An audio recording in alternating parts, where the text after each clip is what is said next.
Hi, and welcome to the show. Rate and review at kevinmd.com/rate. Subscribe at kevinmd.com/podcast.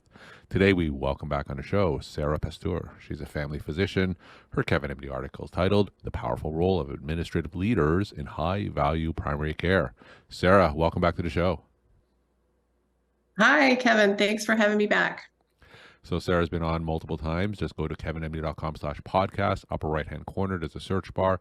Search for Sarah's name to see her previous episodes. But today I want to jump right into your article that you wrote last fall, The Powerful Role of Administrative Leaders in High-Value Primary Care. So tell me, how did this article come together?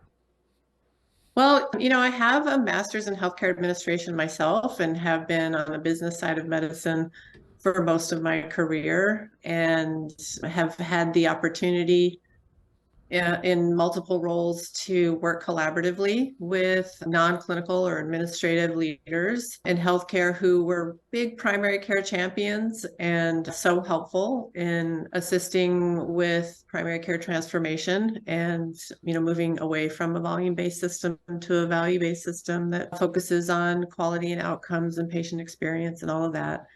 And when I started in my role at Elation Health as the Director of Primary Care Advancement, we had recently started partnering with Johns Hopkins Bloomberg School of Public Health in their Masters of Healthcare Administration program to precept their students. So they do their first year in their MHA program in the classroom, didactic training, and then their second year is embedded in a healthcare organization.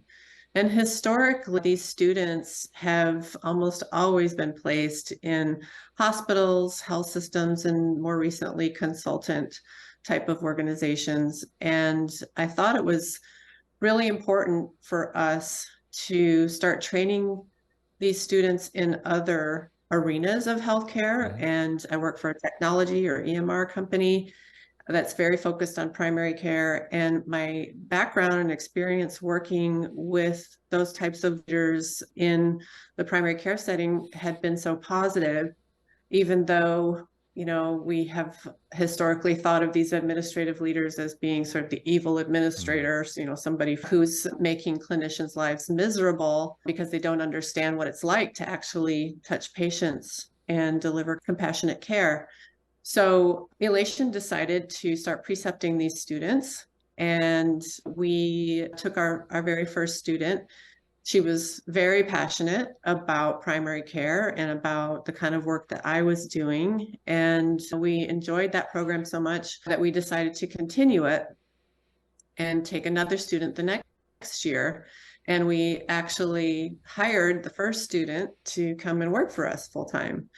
And it really has been a terrific experience. We feel very passionately, and I feel very passionately about adding this type of role to the army of people who are fighting for primary care in this country. They can do so many things in terms of helping us analyze data, develop business cases, look at sort of the operational side of things, help with budgets and finances and all those things. And as we move towards sort of value-based paradigm in healthcare, we need people who understand those models and who can help primary care be successful.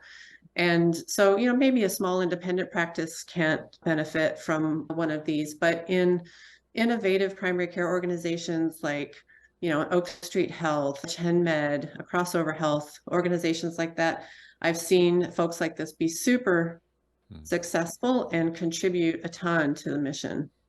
So you alluded to this earlier as that administrators in primary care or throughout our healthcare system often get a bad rap. So you've walked on both sides. You're a family physician yourself. You've been on the administrative side. So tell us, and you alluded to this earlier, tell us some misperception, misconceptions that clinicians have about administrators in healthcare that you would like to clear up now.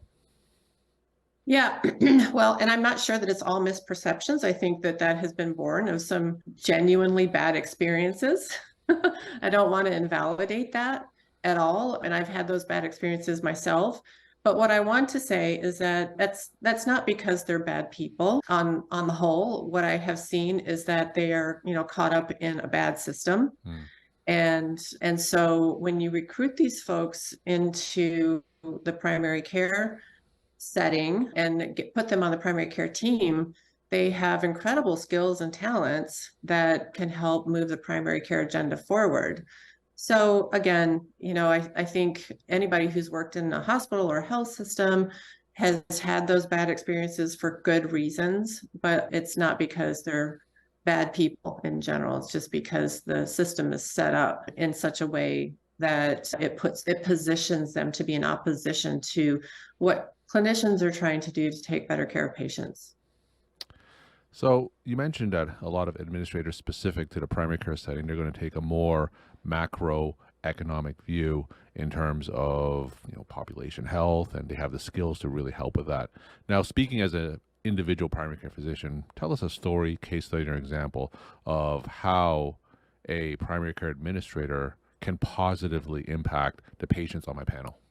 Gosh, there's so many examples of this, but I was working in the academic setting, and we were really trying to transform our operations to something that was more patient-centered and a team-based type of model, and focused more on outcomes.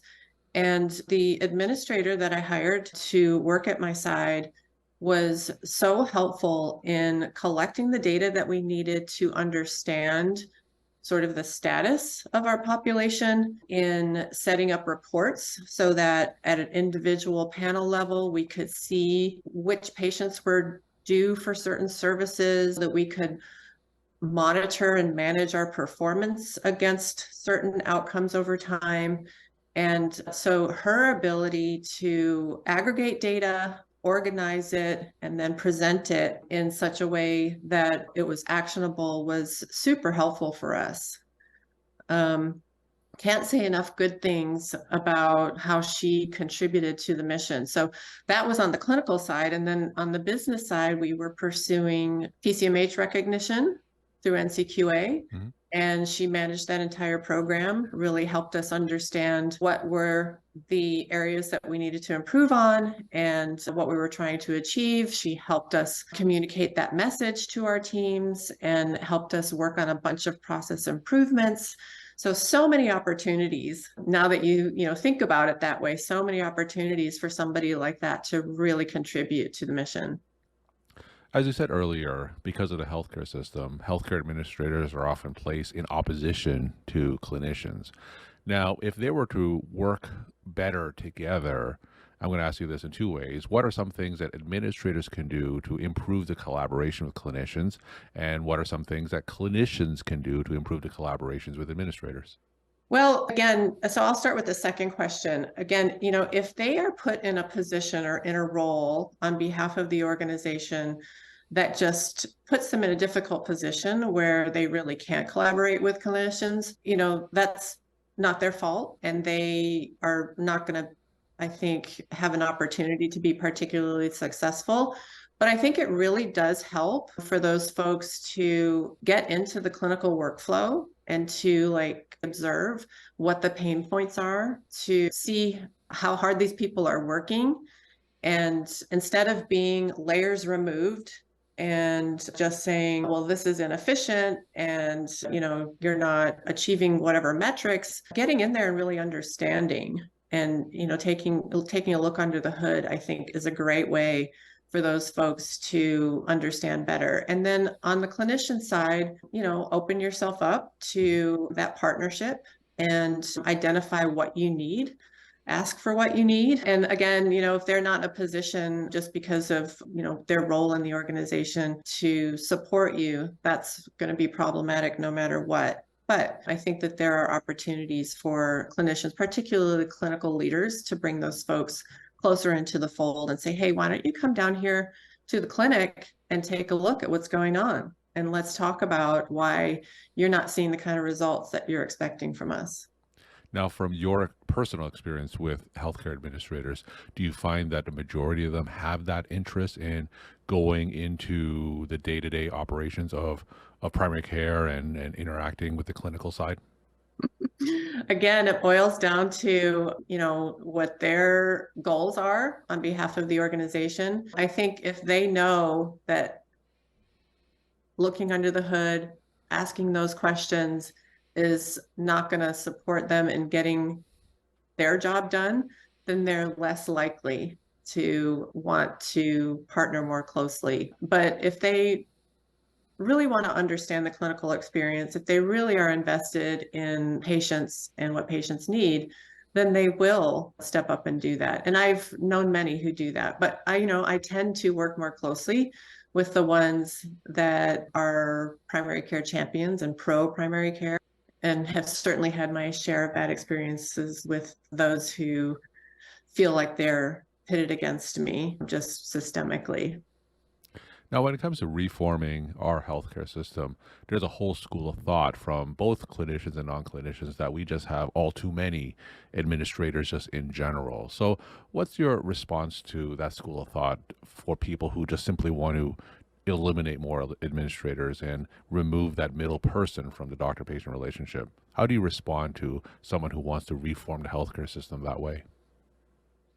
Well, I think that there's no question that we have an administrative tail to the way our health system is designed that is bloated and out of control.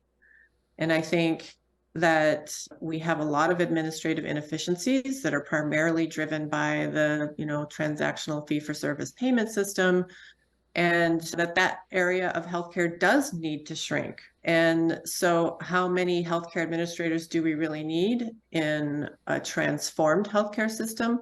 I don't know the answer to that, but I do think that there are important jobs to be done on the administrative side of medicine and the business side of medicine in a value-based paradigm that they could really make a lot of contributions with. What we don't want to keep doing is supporting that unhealthy, sort of dysfunctional system that we have been used to historically. And we do have a lot of administrative bloat there for sure, especially when you compare us to peer nations who are performing much better on health outcomes and total cost of care. Now, if you were in charge of primary care in our country, tell us your ideal scenario and immediate next steps to get us to your ideal scenario. If I were the primary care czar of America, we hear a lot of talk about universal health care and Medicare for all and healthcare for all. And I think those are probably a bridge too far in this country. What I've been thinking about more recently is primary care for all. I think if we could just get that far, if we could get a primary care physician for every American, we could influence so much of the rest of the system, and also influence the health of every American and the health of society by extension. And so if we could come up with a way to make primary care affordable and accessible for every American, and we'll figure out the wraparound stuff. The DPC, we talked about DPC before. The DPC community is already doing that for people who are uninsured or underinsured. They're figuring it out. And so, yeah, I think my dream, step one, is a primary care for all type of scenario. And my final question, Sara, your take-home messages that you want to leave with the Kevin MD audience. I think we really need to start focusing on the value of primary care in this country, and we need everyone on board to help. And that includes our healthcare administrators. They have a lot of value to bring, and also can communicate the value of primary care to sort of their team or their squad, people that are in their tribe, in ways that maybe might not be as well received by clinicians. And so having all of us working together on this and pulling together is the way that we're going to get there. It can't be just doctors. It's got to be doctors and nurses and administrators and all the people in healthcare who really see and understand the value of primary care pulling together if we're going to see change. Sara, thank you so much for coming back on the show and sharing your time and insight. Thank you so much.